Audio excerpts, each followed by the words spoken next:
With consistency comes efficacy. Whatever it is that you're doing works. When things work, you see or you feel change. A lot of people, they set unrealistic goals, right? So, like, for example, they go, oh, I don't have a gym membership, but now it's pretty cheap. Let's get into it. So they go from no exercise to 7 days a week. I'm talking to those that basically really need to hear this because they keep on getting into a vicious cycle. Okay? So for those of you who are super people unto yourself, cheers to you. Go ahead and do what makes you feel good, what brings you measures of success. Health is not a sprint, it's a lifelong journey. And the best way to stay motivated, you make it fit your life. Welcome back, everyone. It's another episode of Here's to Health, and I'm your host, Ann Wong. We've covered rebuilding our relationship with food and tuning into our body's stress signals. But today, we're tackling a question so many of you sent in. How do you stay motivated on your health journey without burning out? Because let's be real, we've all been there. You start strong, you're full of passion, and then life happens. Motivation fades, the gym bag collects dust, the salad turns back into takeout. It's real talk. And who better to help us unpack this than my amazing co-host, Anthony Pereira. Anthony, I can feel you giggling beside me. Welcome back. Cheers. It's a real topic, and it's a humane topic, and even to get yourself to that place where you want to do good, you've already won. Like, you've already done better than most. So again, I'm always saying, grant yourself a measure of peace, right? Because you're already doing more than most, right? But the thing is that I'm going to help you with a couple of tools that's going to help you better succeed where this is concerned. Yeah, because obviously so many people have really good intention. Right. But then when it comes to planning, understanding, execution, something falls through the cracks, and motivation isn't a magic switch. They go, oh, I think I accidentally turned it off. I need to turn it back on. It's not something you just have or lose. It's something you cultivate.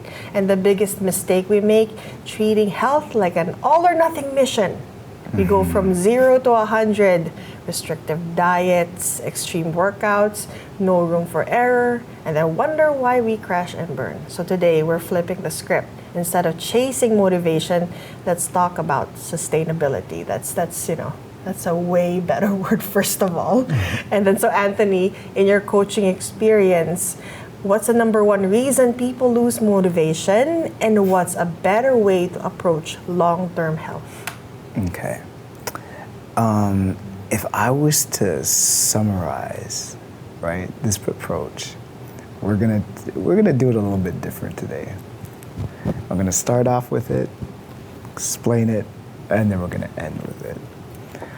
I want to look at a couple of different things. Palatability, like/love, equals consistency. Consistency is the key to success, okay? With consistency comes efficacy, or whatever it is that you're doing works. When things work, you see or you feel change. When you see or feel change, or somebody else sees or feels change, then you're motivated for more change. That's the key, okay? That's the key. So let's break it down.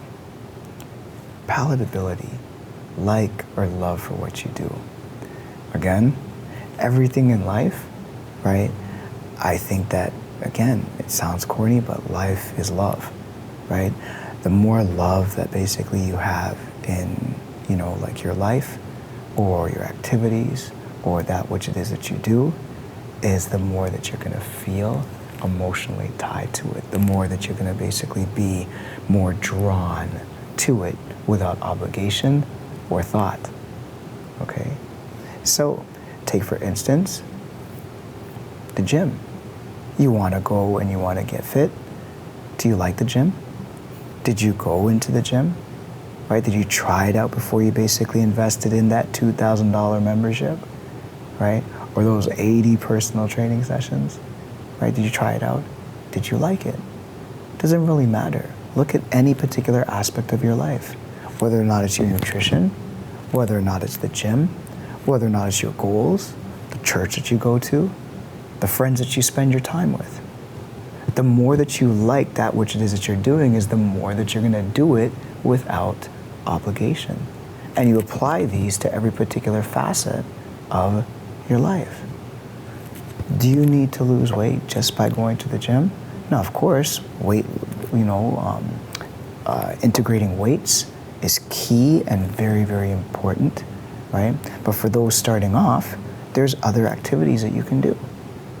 Look it up. Get your AI, get your AI companion. What are 20 different activities that I can do as a 38-year-old woman that only has 30 minutes 3 times per week that will help me with muscle building and flexibility? And that's the thing. We used to not have that. And it's so not doable only because you go, wait a second, I don't have a personal trainer. Wait a second, I don't have a personal chef. I don't even have a doctor that has the time of the day for me. If I don't have any of these knowledge, then I am ill-equipped. But now you set yourself free. There's AI now. It's okay to ask questions. It's okay to feel something for the answers. Because you're right. If the answer is, let's say, go to the gym. If your initial reaction is like, oh, it's already saying something to you. Exactly. Right? Yeah. Right. Now, of course, look, let's be real. You can't basically, I'm only going to do things I like. I'm only going to eat things that I like. I'm not telling you to do that. But I'm telling you that guess what? If you have the choice, make choices that you like. Right? Make choices that you like. And I didn't say to basically just do nothing. Mm-hmm. I didn't say or whatever like that to basically, research stuff that's going to basically have you in front of the TV. But again, if you don't like it, you won't like it. And 20% of something is better than 0% of nothing.